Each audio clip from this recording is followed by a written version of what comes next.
Hora da dúvida no ar. Tudo bem, Rodrigo? Tudo bem, e aí? Vamos lá. Vamos lá. A dúvida de hoje é a seguinte: qual a diferença entre sobreestadia de navio e sobreestadia de container? Tem relações e diferenças entre eles, né? Sim, foi até bom você tocar nesse ponto, porque eu acho que vale a pena a gente começar pelas semelhanças, para depois tentar entender ou não as diferenças, porque tem a mesma raiz, a mesma base, mas tem diferenças que, na minha opinião, a gente tem dificuldade de explicar por que que elas existem. Bom, então, em relação à semelhança, é importante a gente começar falando delas, porque a sobreestadia de container decorre da sobreestadia de navio. Porque, óbvio, container é um fenômeno recente, década de 60, década de 70, né? E navio está aí desde que a humanidade se entende por humanidade, né? Então, as civilizações antigas já tinham navio. Sim. O direito marítimo, ele remonta ao direito romano com facilidade, com tranquilidade. Então, ali já tinha direito marítimo, mas é óbvio que se aplicava somente a navio.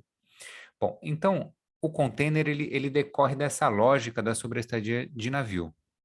Então, isso é interessante a gente entender, porque, teoricamente, não deveria ter diferença em termos de regras. É claro que operacionalmente isso vão ter diferenças, mas em termos de regras deveriam ser as mesmas, né? Prazo prescricional, por exemplo, responsabilidades, regras aplicáveis, o que se aplica a um deveria se aplicar ao outro.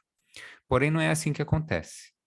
E eu vou dar só um exemplo, né? A gente poderia falar de vários outros, mas eu vou dar só um exemplo.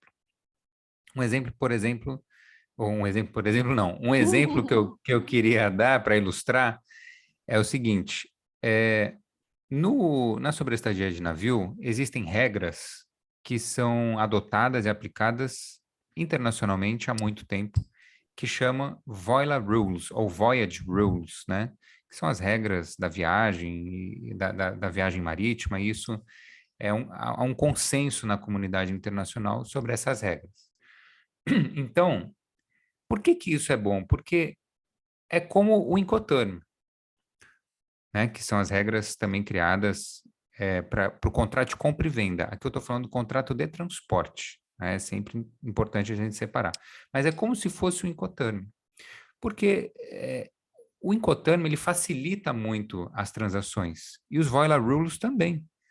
Porque basta você mencionar, olha, quero que no nosso contrato tenha isso, isso e isso, tenha essa cláusula dizendo que se tiver mau tempo, eu não vou ter responsabilidade. Já existe esse consenso formado. Você não precisa explicar para o armador que se tiver algum caso fortuito ou de força maior daquela natureza, você não vai ser responsabilizado. Você, eu digo, consignatário, importador, embarcador, como quer que a gente queira chamar.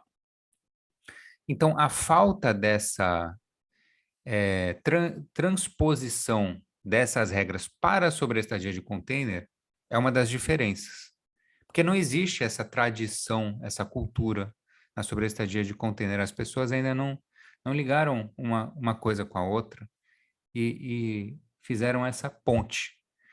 Então, isso traria muito mais dinamicidade, transparência, previsibilidade, se isso fosse feito dessa maneira.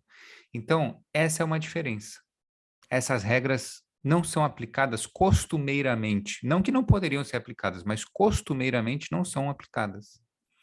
Então, eu vou ficar com essa diferença, que eu acho que é uma diferença importante. Em outras oportunidades, podemos falar de outras.